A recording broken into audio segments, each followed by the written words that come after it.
All right, Patrick Ebert here at the Hitters Academy. If next two guests here are going to introduce themselves for me. I'm James Duncan. I'm an outfielder at Arrowhead High School. Charlie Marion, outfielder at Franklin High School. All right, thanks for joining me, guys. I think both of you guys have been here for 7 years with the Hitters program. Does that sound right to you, about 7 years?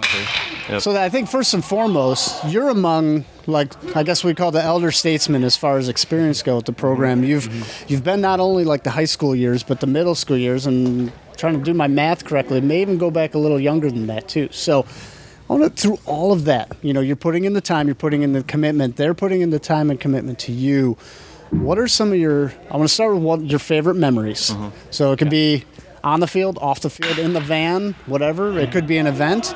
And then I want to tell you the biggest takeaway you've had for yourself as a baseball player, how you've grown.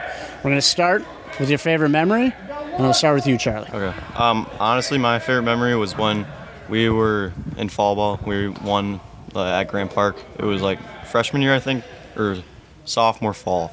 It was like a really big tournament, like with a lot of good teams. Some of the kids were on CSA, like some of the best hitters kids. So some of the white and navy kids that won that was a big thing for us. Okay. And you, James? Yeah, I was actually going to say the same thing. I was a part of that team. That tournament we really weren't, expected to win because Canes Midwest and, of course, with CSA being there and Indiana Bulls and, our hitters team, we didn't have all of our best guys, so we weren't really supposed to be there or win. And, when we won the thing, it was like a really big deal, and we took a lot of pride in that and winning it. And then the other question would be the biggest takeaway. How have you grown the most? And it's maybe not even necessarily as a player, but what's something you've noticed in yourself that you kind of be like, yeah, that's my biggest takeaway as a player? Honestly, just maturing throughout my journey at Hitters. Learning from RJ, learning from the coaches here. They're great influences. They're hard on you at times, but you have to go through that, and they just make you a better person. Okay. Yeah, I feel like coming here at such a young age, I really matured really fast. I felt like from my age, and just coming here and learning how to work when nobody's watching, and really working for yourself, because there is a goal you have to work for every day. So they really taught us how to really work for ourselves and push ourselves to be the best we can. Even RJ started off the day, sharing experience about, some how you're going to handle yourself at the next level. Now we've got Illinois State and you're at Madison College where you've committed. So you're not done yet, and you're going to continue to build.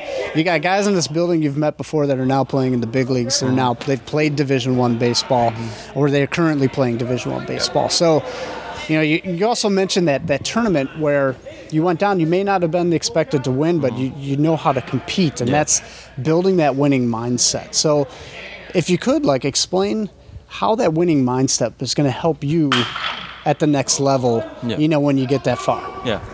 Having a winning mindset, even going to play at Mass, and Coach Davenport, great guy, he pushes you to be your best, and having a winning mindset really develops you, I think.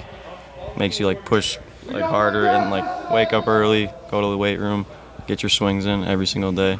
Yeah. Okay. I feel especially at a young age, when we were 11, 12, 13, my team, the Navy team, we were always smaller than some of the other kids, but we would always compete with them because we knew deep down that we were the better team, even though we weren't as big as the other guys. We were the better team, and that kind of built at such a young age. No matter what the situation is, no matter who you're facing, no matter if the guy's throwing 95 plus out there, always compete and always compete at the highest level, and think that you're the best hitter on earth, and think that you're better than the pitcher. I think something you just said is kind of fascinating. Oh, did you want to continue off of that? No, I liked what he said. That was good. Oh, okay. Yeah.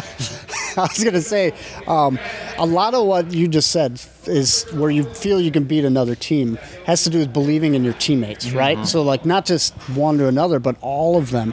And where you guys in the dugout know, hey, we can beat this team. And talk a little bit about that. You have history and your friendships that you've built. Yeah. I mean, we were a really close group of guys, and, there definitely were times where it would get tough on us, but overall, we always we had such a tight bond together. And there's countless times that when we were younger that we would be down in the last inning, and we would be down to our last out, down by 5 runs, but we just start believing in ourselves and just get get a bunch of like hits together. Like the whole lineup would just give it a bunch of hits, and we would end up coming back. And that happened like a bunch of times throughout middle school. And even last year, we had a game we were down to our final out. We were down by 5 runs, and we just kept on hitting, and we ended up getting a walk-off in that inning. So Never giving up. yeah. Yeah. Same, like similar for you, Yes, like the friendships and confidence you've built in Yeah, each of other? course. Okay. Do you have any specific, like going to the next level, I guess, when you're playing high school ball or like when you're going to be playing in college, how often are you playing a game and you're just like, hey, I know that guy from playing this event, or I know that guy from that event, and you build those friendships, and it builds a familiarity where it almost breeds more competition, Yeah. like friendly competition. Is that something you see all the time? Yeah, especially in high school, yeah. Like if I'm playing like Whitefish Bay or something, like I'm going to be really competitive that game because I know they're going to be good. So it's going to be a good matchup. So Because you play with half the guys yeah, here, right? I have to play with most of them. Okay. Yeah, I mean, even you have a lot of teammates here, too, with Arrowhead. Yeah. Yeah, I have 3 teammates here, and then we'll be playing. There's a bunch of guys like in my conference that are playing here too. That's gonna be fun to play.